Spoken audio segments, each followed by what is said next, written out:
Welcome to In the Word, a study of the International Bible School lesson. Join us as we learn from area professors and teachers as they bring you their thoughts and knowledge of the study of the Sunday School lesson for today. Now, here is today's program. Welcome, fellow followers of God's Word. We're glad that you're back with us in the Word today. We've just finished up a wonderful series of lessons from the Sermon on the Mount in the Gospel of Matthew, and we're taking a big jump all the way back into the Old Testament in 1 Samuel. We come back to a focus on the covenant relationship between God and God's people, and the covenant relationship between and among God's people as we come back into 1 Samuel and the story of David and Jonathan and their wonderful relationship with one another. So, David, now for something completely different, right? It is. But you know, we were, you reminded us several times during our series in the Sermon on the Mount that relationship really lay at the core of the ethical teaching of Jesus throughout the Sermon on the Mount. And we're still dealing with relationships. The whole quarter of study is about covenant, and the Sermon on the Mount was part of that, although it didn't show up in the text as we were talking about it. And yet, that relationship emphasis is based on covenant. Right. When we use the word covenant, we usually think about the relationship between God and God's covenant people, Israel, and then God and God's covenant relationship with the whole human race as well. We think about the covenant with Noah and the covenant with Abraham and how it was renewed with Isaac and Jacob and all of that. But the covenant story we have today reminds us that God's relationship with us is meant to be emulated in our relationships with one another. Yes, and the term covenant is used in the text as the relationship with David and Jonathan. Right. And we don't normally think about covenant with friendship, but it can be and should be. Right. And it was with them. Yeah. So, so we come to the story today in 1 Samuel at the time in Israelite history when Saul, the first king, is still king.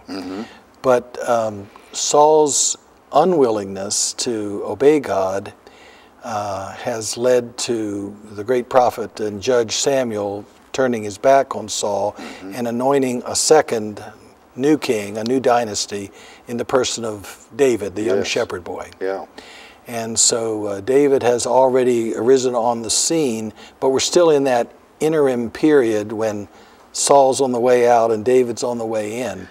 And I think we frequently miss the key player, a key player in this, in the person of Jonathan. Yes. And I mean, Saul and David loomed so large, especially David. They were kings. They were kings, and David loomed so large in the memory of Jewish people and Christian students of the Old Testament that it's easy to overlook Jonathan, but I hope that we can spend some time with him today and really highlight him. It's a fascinating personality, and his character is reflected in this relationship to a point where we should spend more time looking at him. Right, and I think maybe some of Jonathan's attitude rubbed off on David, and some of David's more positive qualities maybe were influenced by the way in which Jonathan treated him as a close friend. We're coming out, more generally, historically speaking, we're coming out of the period of Judges with Samuel, who was the last judge, which was a very difficult time for the Israelite people. It lasted some 200 to 300 years when there was not only not a king in Israel, but there was not much moral stability or political stability. The phrase is used several times in the book of Judges. There was no king in the land. Everyone did what was right in their own eyes. And it was a chaotic situation that really the book of Judges is given to us to show how God dealt with them, but even more, how much problem there was or how much need there was for a change. Yeah.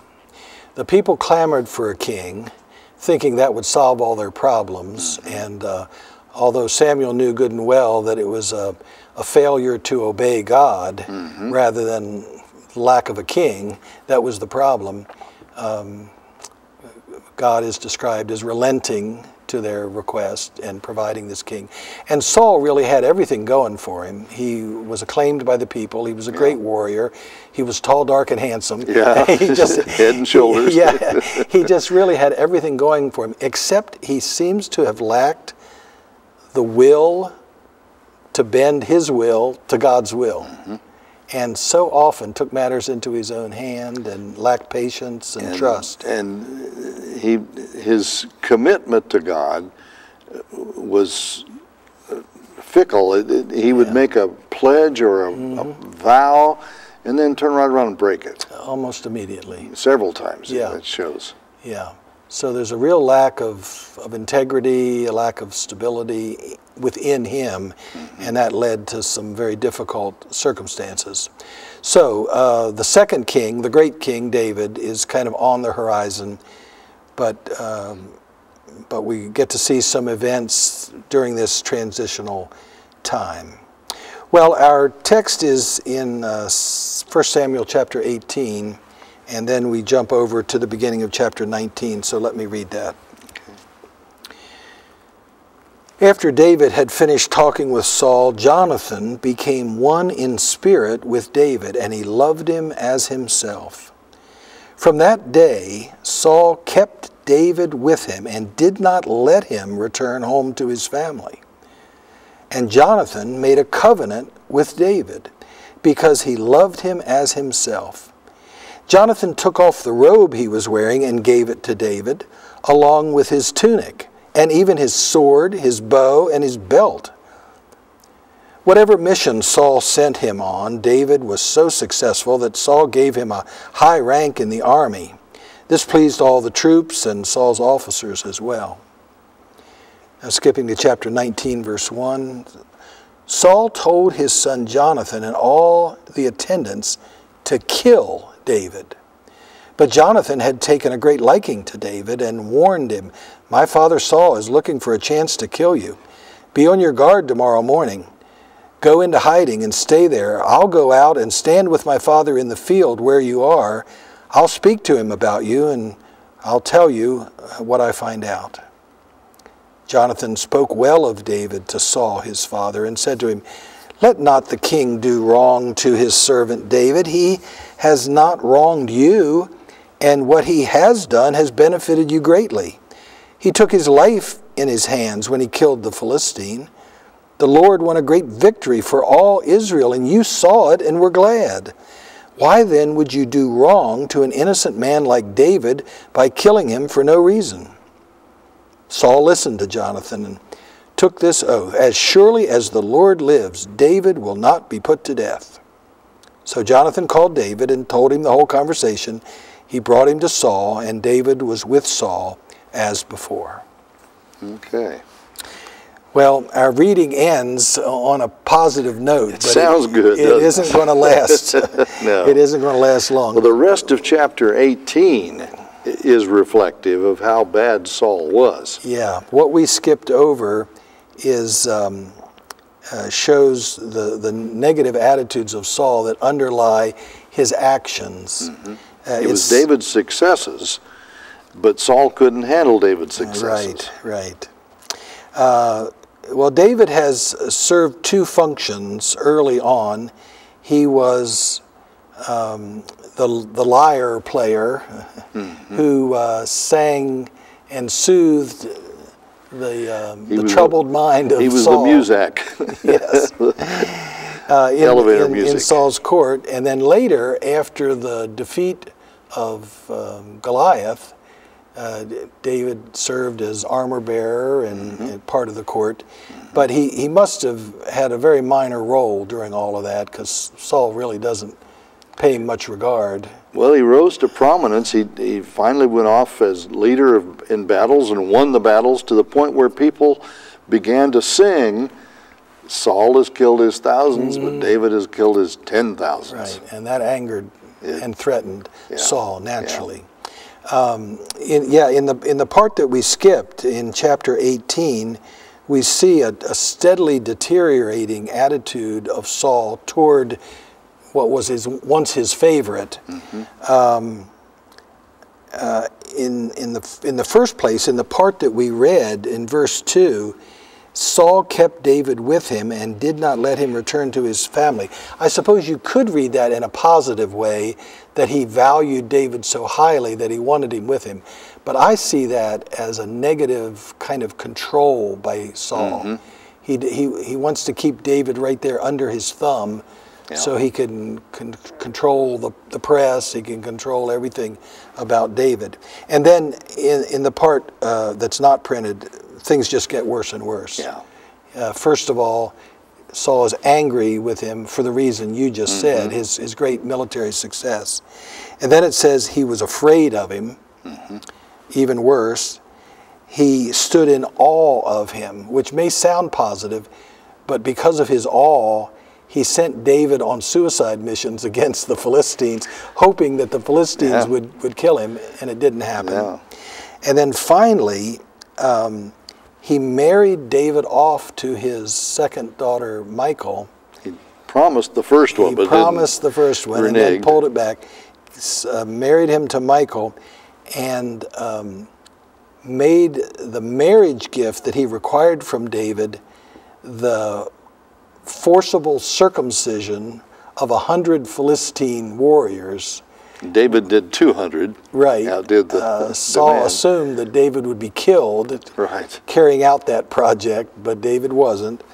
And as a result, it says that Saul was more afraid of David than ever before. So that's what we mean by this steadily deteriorating relationship. In stark contrast to that is the relationship between Jonathan and David. Yes, that's we don't emphasize that because we keep looking at the two kings, David, with Saul, and then eventually David. But Jonathan is there and is a strong personality. Yeah, we're very aware of what Saul had to lose because of David's rising star. But I think it would be very important for us to just spend some time to list what Jonathan had to lose from a worldly perspective, and what puts his friendship with David in such a positive, wonderful light. So he was the heir apparent. He was the next king coming, and Saul told him, "Don't you realize David is a threat to your being king?" But Jonathan was willing to give that up because of his friendship and recognition of the abilities and the skills he could see in David. Right. It never actually says it, but I'd like to think that part of Jonathan's attitude toward David was not only his liking for David, which is obvious, but his trust in God as well. I think so too. That he understood that David was the one that God was going to use to take Israel to its next step of greatness. And so his stepping aside was not only an act of friendship, but an act of faith. Yes. I can't point to a verse that says that. We don't see it, and yet it's there. I'd like to think that there was enough spiritual sensibility in Jonathan that he could see that. So you're saying that Jonathan gave up his right to the throne in his support for David. Could we say anything else that he gave up or did? Well, in making this covenant, he gave part of his clothing and his weapons, which was a typical experience or part of a covenant commitment. I found one commentator mentioned that in the Iliad, Homer's Iliad, you've got two soldiers, Glaucus and Diomede, who gave to each other weapons and clothing as part of a covenant commitment. So this is what warrior friends do for each other to show that their trust and their confidence. But to give up your sword, your bow, it's like a baseball player with his bat. You just don't give away the thing that you've learned how to use and you know what it's like. And give it to someone else, that was a Yeah. big expression. We're talking about chapter 18, verse 4 here. Maybe we should look at the verse directly here. It says that Jonathan, first of all, he gave him his robe, and that would be that cloak, that outer garment that we were talking about in a recent lesson. Now that was probably not a military object. May have been a royal. It may have been. I mean, he was, as you said, the crown prince. I mean, he was the heir apparent to the throne in everybody's mind except Samuel's, and I guess David's. So this may have been a robe that signified his royal status. And here he is yielding that, symbolic of yielding the throne, which was the point that you were making. Now, the next it says he gave him his tunic. That word is just a generic word for garment. A tunic, strictly speaking, is that light underrobe that we were talking about recently. But it's the word garment, and many interpreters think that it's his fighting attire. It's kind of like his uniform. It's the clothing that he would have worn under the armor. So that probably is a military term. But then, without a doubt, the last three. His sword, his bow, and his belt. Yeah, and the belt is not just holding his trousers up, right? That's what holds the whole armor together. It's what your weapons hang on. So it also is a military thing. So we're talking about Jonathan and just how much he was willing to give up for the sake of his friendship. He gives up his throne, or his claim to his throne. He gives up these signs of his royal status and his military prowess. And he did have prowess. He was significant in winning a battle to the point where he was the hero on one occasion. Exactly. He got in trouble when he came back because Saul had made one of his foolish vows, but he had won a great victory. Well, let's keep talking about what all Jonathan had to lose or to give up. He almost gave up his life. Okay, help us. Because Saul threw a spear at David more than once, missed him. He apparently was a bad shot. But he also threw a spear at Jonathan in anger because he thought Jonathan was picking David over him. But Jonathan was willing to take that risk, and yet he was not repudiating or cutting off his relationship with his father. That is one of the most amazing things here. Jonathan's friendship with David, his covenant relationship with David, is so deep that he's willing to give all these things up and invite Saul's violence toward him, toward Jonathan. And yet, he stayed with Saul. He never abandoned his father. And instead tried to help his father do the right thing. Saul ended up not doing the right thing, but he tried. Tried to reconcile the two. He did. He tried to reconcile them. And it's hard standing in the middle between two people who are violently opposed to each other. That's an uncomfortable place to stand. And Jonathan did it. And David wasn't trying to kill Saul. I mean, he had a couple of opportunities when he could have and didn't. But he also was a threat to Saul, and definitely Saul saw him as an opponent. Right. And David, in many ways, was just biding his time until other circumstances brought about Saul's death so he could ascend to the throne. So he wasn't doing a whole lot to reconcile with Saul, even though he wasn't trying to kill Saul. So Jonathan was the one who kept standing in the middle, trying to get David to be patient with Saul and trying to get Saul to think more highly of David. And that's a tough thing to do. Eventually, Jonathan would try to report to David Saul's Yes. plots Yeah. against him. Yeah. And so he, in some ways, had to give up his closeness to his father or his absolute loyalty to his father in order to inform David of dangerous situations. But he was loyal to his father to the point where he continued to serve him and died in battle with him. died in battle kind of at his side in a great battle at Mount Gilboa in which both Saul and Jonathan lost their lives. Yeah.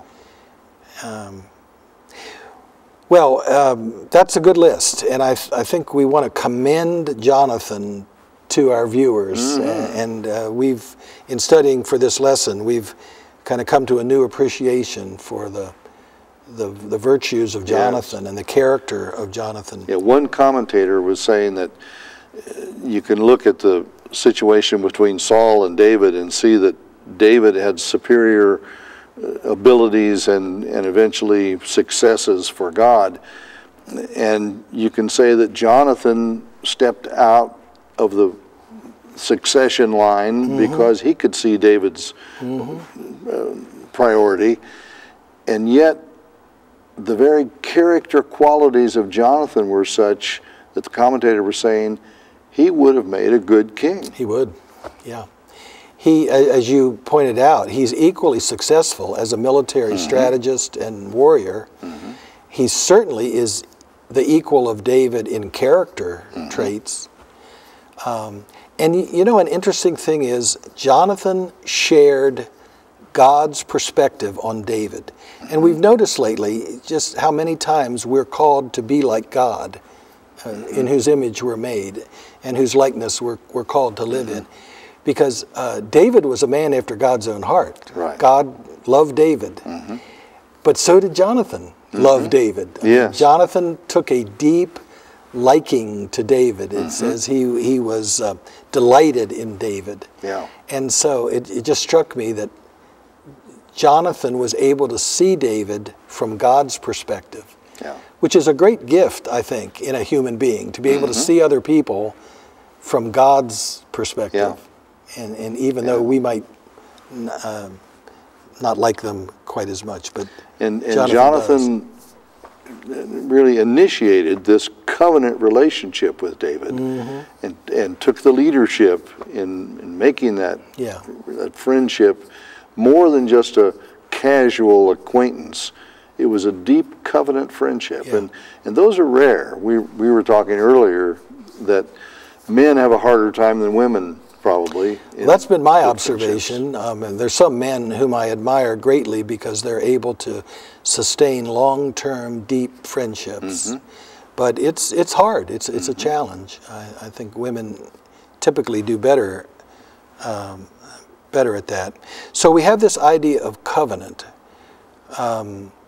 which term is being applied here to Jonathan and David, not just between God and human beings. Verse 3 is where this covenant relationship is first described in chapter 18. Jonathan made a covenant with David. Now, I think you're right to suggest that Jonathan probably initiated things here, because Jonathan is, after all, the crown prince. Right, yeah. And David is a shepherd boy who's become a musician in the court, who's become a soldier, warrior in the army, and he's on his way to becoming an officer. But really, at this point in the story, Jonathan is the one who has the cred, creds, the reputation, right? Although I would point out that best I can tell, the Hebrew wording of verse 3 says, Jonathan and David made a covenant. The NIV translation makes it sound like Jonathan made it. Jonathan made it. And it is true that the word and concept covenant in the ancient world could work either way. Sometimes covenants were made between I'll say a higher ranking person and a lower ranking person. That's that suzerainty treaty covenant that we talked about earlier. But sometimes covenants were made by equals. And it's a little hard to know which it was here. I suspect you're right, that Jonathan actually had the higher rank at this point. Yeah. Although the wording makes it sound a little more mutual. But even though he may have taken the initiative, it was apparently made on a basis of equal to equal. Right, right. Yeah. Yeah. So that's where the idea of covenant first comes out. He loved him like he loved himself. The word self there is the word for soul or spirit. He loved him like he loved his own soul, which is quite a lovely thing.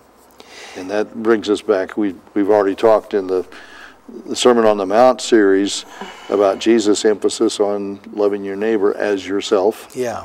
And that's that quality. Well, we notice that things just keep getting worse between Saul and David, but that doesn't cause them to get worse between Jonathan and David. No. In spite of the difficulty and ambiguity of being in the middle of a hostile relationship of two people that you love, he maintained this. I want to point to our viewers chapter 20, verse 8, which is a lovely statement of their continuing friendship. 20, verse 8 says, "Therefore deal kindly with your servant, for you have brought your servant into a sacred covenant with you." These are the words of David to Jonathan. And that deal kindly is a phrase we find often in prayers to God. To God. And it's the word chesed, which is the concept that gets translated all kinds of ways. Mercy, loving kindness, steadfast love, covenant loyalty. Yeah. And we usually think of it as God's covenant faithfulness to Israel or to individuals within Israel. But here we see that God expects human beings to reciprocate that kind of covenant love, not only to him, but to one another. And so he's thanked for that chesed. Deal kindly as you have brought your servant into a sacred covenant with you. And this is after Saul has continued to try to kill David, kill Jonathan, everybody. But the covenant relationship was one that David saw. Even after Saul and Jonathan had been killed, David became king. He respected it enough that he made sure Jonathan's descendants were protected if there were any surviving. And he found one, a grandchild, who was disabled. But that was a threat to the throne, and it was an unheard of situation to protect your predecessor's line where they might be a threat to yours. But the conclusion of chapter 20, in chapter 20, verse 42, Jonathan said to David, "Go in peace, since both of us have sworn in the name of Yahweh, the Lord, saying, the Lord shall be between me and you, and between my descendants and your descendants forever." He got up and left, and Jonathan went into the city. And David kept his word, and for generations preserved and cared for the descendants of Jonathan. Well, thanks for being with us today as we studied in the Word this beautiful picture of covenant friendship. And I'd like to think that we could all challenge each other in the Lord's church to take seriously the opportunity for covenant friendships and the blessing it could be to the church and to the world. Hope you'll be with us next time we gather for study. We'll look forward to seeing you then. This has been In the Word, a study of the International Bible School lesson brought to you as a ministry of First Christian Church in Johnson City, Tennessee. Our thanks to our teachers that led us for this week's lesson. Join us again next week for another lesson from the International Bible School lesson text. This has been a production of First Christian Church.